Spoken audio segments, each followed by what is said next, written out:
E aí pessoal, beleza? Libertário 03 aqui, o meu nome é Caio. Pra quem não me conhece, esse é um canal Astro Libertário. Aqui a gente fala sobre política, economia, filosofia e ética, sempre sob uma perspectiva libertária. Antes de entrar no assunto de hoje, aquele padrão de sempre, peço para que você comente o vídeo, compartilhe, curta. Isso ajuda no engajamento do canal. Checa também os links da descrição. Aqui você encontra todas as redes sociais do canal. Você também encontra os links para apoio financeiro. Você pode apoiar através de Bitcoin, Nano e a famosa shitcoin, a moeda estatal, através do Pix. Se você não puder apoiar financeiramente, não tem problema, só se inscreve aí e toca o sininho das notificações. Isso já ajuda muito, comenta e compartilha, que é muito importante para ajudar no engajamento do canal. Hoje é dia 13 de maio, né? Sexta-feira 13. Adoro sexta-feira 13, mas a data é, digamos, uma data histórica aqui no Brasil, sempre que é 13 de maio, porque no dia 13 de maio de 1888, há 134 anos atrás, se eu não estiver enganado, se eu estiver, eu sou de humanas, não de exatas, a princesa Isabel assinou a abolição da escravidão no Brasil. Então, até 134 anos atrás, basicamente 134 anos e um dia, né? Vamos colocar até 12 de maio de 1888, no Brasil o negro era tratado como uma propriedade privada de alguém, não como um ser humano, basicamente. Era tratado como uma venda, um ativo, vamos colocar assim. Evidentemente que entender que isso é um absurdo hoje é a coisa mais normal do mundo. Você consegue entender essa questão. Agora, o que eu quero colocar nesse vídeo aqui é fazer uma discussão assim do ponto de vista libertário, se existe a questão da dívida histórica. O Luiz Roberto Barroso, bom, que adora falar e geralmente fala muita bosta, o ministro do Supremo, falou que tem que combater a dívida histórica, que não sei o que o Brasil tem uma dívida histórica com os negros. E assim, primeiro, o Brasil não existe. O que chamamos de Brasil não existe. Países não existem, estados não existem, são só ficções da cabeça das pessoas, um delírio coletivo. Então, isso posto, já temos que afastar esse coletivismo barato de o Brasil tem uma dívida histórica com negros. Não, o Brasil não tem uma dívida histórica porque o Brasil não é indivíduo, o Brasil não age. Então, assim, dívida histórica existe? Sim, mas também não. No sentido do que, vamos estabelecer os termos aqui. Se você acha que dívida histórica é tipo assim, um branco ele tem que pagar algum tipo de tributo para um negro porque sim, porque dívida histórica. Não, não existe isso. Então já estamos afastando essa definição de dívida histórica. Então o que eu vou definir como dívida histórica aqui no vídeo para poder estabelecer um ponto para entender o argumento que eu vou fazer. Vamos colocar assim que comprovadamente uma família teve escravos e os descendentes dessa família hoje, 134 anos depois, eles estão vivos e a família escravizada, no caso a família do homem negro que foi escravizado, ela também está viva. Esse homem negro ele consegue provar, acima de qualquer dúvida razoável, que seus antepassados foram escravos. Por exemplo, ele pode... Vou dar um exemplo aqui. Tem um contrato de compra e venda dos seus antepassados, eles sendo tratados como mercadoria. De novo, é lamentável que isso tenha acontecido um dia na história da humanidade, mas enfim. Escravidão não só de negros, isso deixando claro, foi uma máxima histórica ao longo da humanidade, não só no Brasil. Os povos eslavos também foram escravizados pelos muçulmanos, os gregos tinham escravos, os romanos tinham escravos, os bárbaros tinham escravos, enfim. Escravidão foi uma mácula na humanidade durante séculos. A maior parte da nossa, na verdade, a maior parte da nossa existência enquanto espécie foi com escravidão do que sem escravidão. Então, não ter escravidão, na verdade, é uma novidade do ponto de vista da linha cronológica da humanidade. E então, que bom que a gente vive nessa era, né? Que a novidade, entre aspas, assim, é não ter escravos. Certo ponto, né? Porque eu defendo que estatismo é uma forma de escravidão, mas enfim, isso aí é assunto para outro vídeo. Depois eu faço um vídeo explicando por que eu defendo isso. Mas enfim, vamos voltar aqui para o nosso exemplo. O cara lá conseguiu comprovar que aquela terra em que aquela família está assentada, ela era dele, vamos colocar assim, é a mesma terra que foi usada para escravizar as pessoas. Nesse aspecto, você carrega uma dívida histórica, vamos chamar assim. Por quê? Porque os indivíduos que foram escravizados, evidentemente, eles não têm como ter a propriedade privada restituída porque eles já estão mortos há vários anos. Vamos dizer assim. Porém, seus descendentes, eles têm direito à restituição por causa do dano causado aos seus familiares. Ah, como assim? Como que vai restituir isso? Quando foi feita a abolição da escravidão no Brasil, ela foi feita de uma maneira, tipo, muito burra, vamos dizer assim. Porque ela não se pensou, assim, em restituição de propriedade privada. Só se pensou em, tipo assim, galera, 12 de maio de 1838, tá todo mundo escravizado, 13 de maio tá assinada a lei, aí, galera negra aí, se vira. Boa sorte. Vai viver sua vida aí. E assim, evidentemente que por serem escravos, os negros eles não eram lá a parcela mais culta da população, não eram lá os mais letrados, os mais inteligentes, vamos colocar assim, do ponto de vista de exercer profissões bem remuneradas. Não tô querendo dizer que negro é menos inteligente que branco, não entendam isso, só deixando claro. Então, houve essa, vamos colocar assim, essa desigualdade, para usar um termo que eu não gosto muito, mas nesse aspecto sim ele se coloca, essa desigualdade no sentido de que, o homem branco que não era escravo, ele já tinha uma certa vantagem, poderia ir para escolas, enfim, já tinha um certo conhecimento, que o homem negro era segregado desse conhecimento porque basicamente ele era uma propriedade do homem branco. Então, isso gerou um efeito na sociedade em que você tem uma certa pobreza em negros maior do que pobreza em brancos no Brasil. Não que isso seja muito grande, porque, bom, no Brasil basicamente é um país pobre, então nesse aspecto não tem pobreza no escola e cor no Brasil, todo mundo é pobre por causa das ações do governo. Só que nesse aspecto em específico não foi pensado nisso quando foi feita a abolição da escravidão. Então nenhum negro praticamente, ou muito poucos negros receberam, não vou dizer nenhum porque teria que fazer um estudo mais aprofundado, não tenho isso, mas vamos colocar assim, muitos poucos ou quase nenhum negro teve alguma restituição de propriedade privada, algum processo, tipo assim, cara, você tava me escravizando, agora, tipo, no absoluto mínimo, a sua terra que eu trabalhei durante anos é minha. Não teve isso. Então por que eu quero colocar esse caso do cara que comprovou e aí ele pode, legalmente, do ponto de vista libertário, tomar a propriedade privada dos caras que estão lá, dos descendentes desse homem branco que escravizou?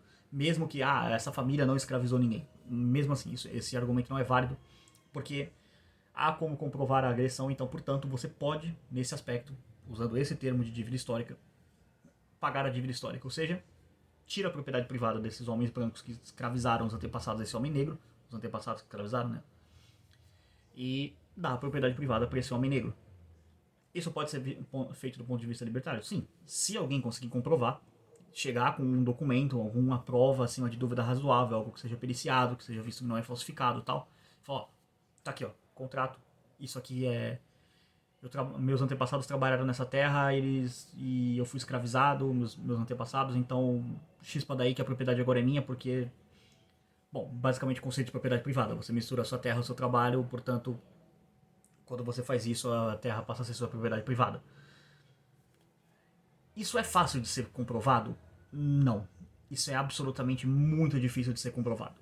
E esse é o problema da questão da dívida histórica. Você não consegue comprovar quem escravizou quem, que descendente de quem escravizou descendente de quem, o que torna muito, muito, muito difícil acontecer esse cenário. Lógico que seria o melhor cenário possível você conseguir comprovar todos os sistemas de escravidão que aconteceram e pegar, olha só, o Joãozinho um homem negro, ou sei lá, Mariazinha, uma mulher negra, ela foi a tataraneta lá, sei lá como que seria, né, 134 anos atrás, foi escravizada pelo Zezinho, então o Zezinho chispa daí propriedade privada dela.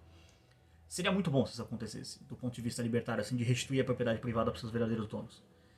O problema é que isso é muito difícil de ser feito, mas muito difícil, beira o impossível.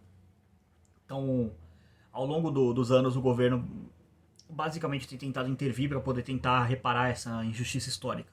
Sendo o governo o causador das leis de escravidão, o governo deveria intervir para tentar resolver o problema? Não, porque o governo só faz merda.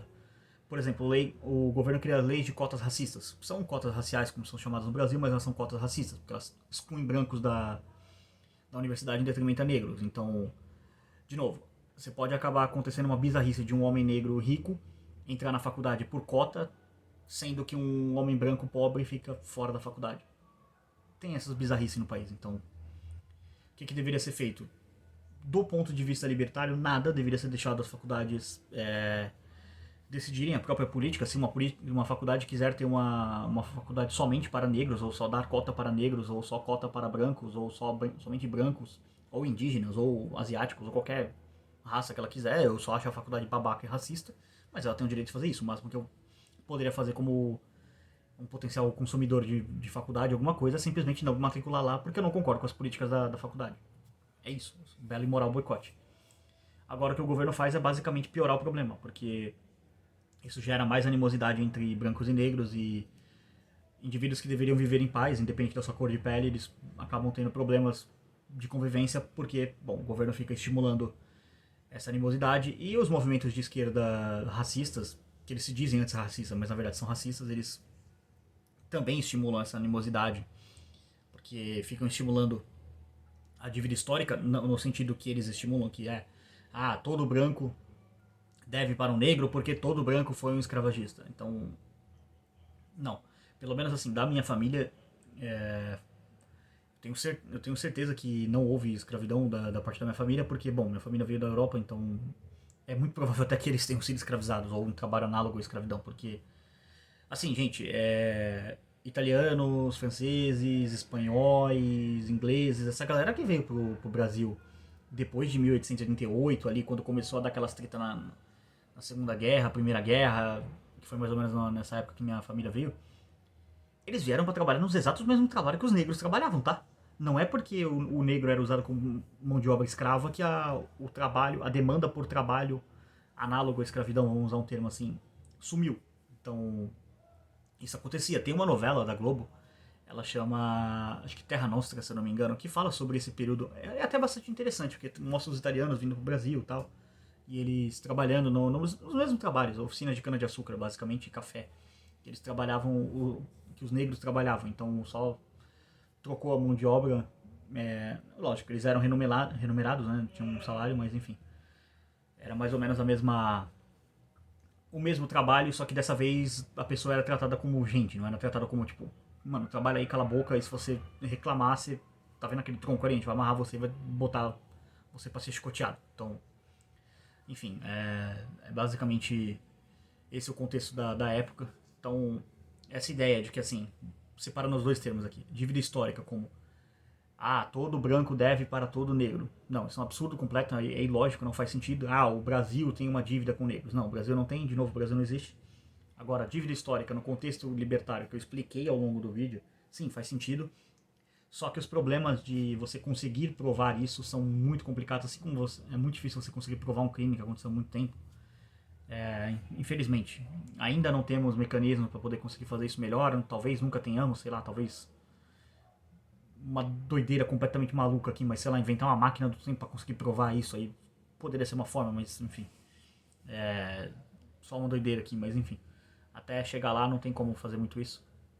Eu espero assim que pelos próximos anos aí a sociedade fique mais pacífica em termos de convivência entre brancos e negros, principalmente o movimento negro racista pare de estimular o racismo, pare de colocar brancos e negros como inimigos. Não são brancos e negros, são aliados basicamente, como todo indivíduo deveria ser aliado do outro, porque numa economia de mercado todos os indivíduos são interdependentes. Eu não tenho capacidade, por exemplo, de produzir pão, mas eu tenho capacidade de vir aqui gravar esse vídeo, eventualmente ganhar dinheiro com isso e ir lá na padaria comprar pão. É essa a questão. Agora, sei lá, eu não posso, por exemplo, produzir meu próprio sapato, mas alguém pode. E por um acaso, esse homem que produz o meu sapato que eu tô vestindo pode ser um homem negro. Não tem nenhum problema com isso. Também pode ser um branco. Também não tem nada de errado com isso.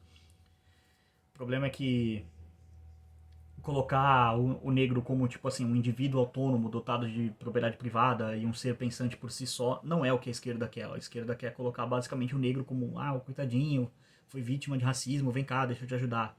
E evidentemente, assim, racismo é uma das coisas mais burras que alguém pode ser. Eu acho que a pessoa que é racista, ela é simplesmente retardada, burra, idiota e atrasada, que ainda não entendeu, ainda tem essa mentalidade idiota de que assim, negro é inferior. Cara, biologicamente falando, negros têm mais melanina e eles têm uma vantagem atlética em cima dos brancos. Então, o cara que é racista, ele é factualmente burro, porque ele tá argumentando que, eu sou superior, eu branco aqui sou superior. Não, cara, você bota um branco e um negro pra correr uma maratona. Não é por acaso que geralmente as provas de maratona quem ganha são negros. Então, não é por acaso que o recordista dos 100 metros rasos, o homem mais rápido da história da humanidade, o Usain Bolt, é negro. Então, não é por acaso que um dos maiores jogadores da história do futebol é negro, o Pelé. Foi o cara que revolucionou o futebol. Então, em termos atléticos de desempenho físico, os negros são superiores aos brancos. Então, o cara que fica querendo posar, um branquinho aí racista, que fica posando, eu sou superior, sou branco, haha. Não, você só é burro mesmo, você é um analfabeto completo. Eu sonho com um dia que o racismo acabe na sociedade. Infelizmente, esse dia está muito longe ainda, porque o racismo ainda é tratado como uma questão de crime no Brasil, como se você falar coisas contra negro fosse um crime, e não é do ponto de vista libertário. Eu já tenho vídeo explicando sobre isso, não vou entrar muito nesse assunto, mas é lamentável que exista pessoas assim, não é uma coisa pra colocar o cara na cadeia. Pra mim, esse cara devia ser boicotado até morrer de fome pra aprender uma bela lição sobre não seja racista, não seja babaca. Então, não existe dívida histórica nos termos que a esquerda coloca, no termo que é o senso comum, mas existe dívida histórica nos termos explicados no vídeo, nos termos libertários do tema, vamos colocar assim, desse termo. Então é isso aí. Feliz dia 13 de maio pra todo mundo. Sexta-feira 13, vou curtir meu rolê aí. Queria agradecer a todo mundo que assistiu o vídeo. Cheque os links na descrição, tem todas as redes sociais do canal. Inclusive, se você ficou puto com alguma coisa que eu falei, você pode ir lá me cancelar no Twitter e me xingar muito no Twitter, mas primeiro me siga. Então, link na descrição do Twitter. Link também para apoio financeiro, se você gostou do vídeo. Se você discorda de alguma coisa que eu falei, do ponto de vista da dívida histórica, essas coisas, o link dos comentários, os comentários aí estão disponíveis para você comentar, mas enfim, só não chega xingando aí, porque senão eu vou bloquear você do canal. Mas enfim, é isso aí, queria agradecer a todo mundo que assistiu. Por esse vídeo é isso. Tchau, tchau.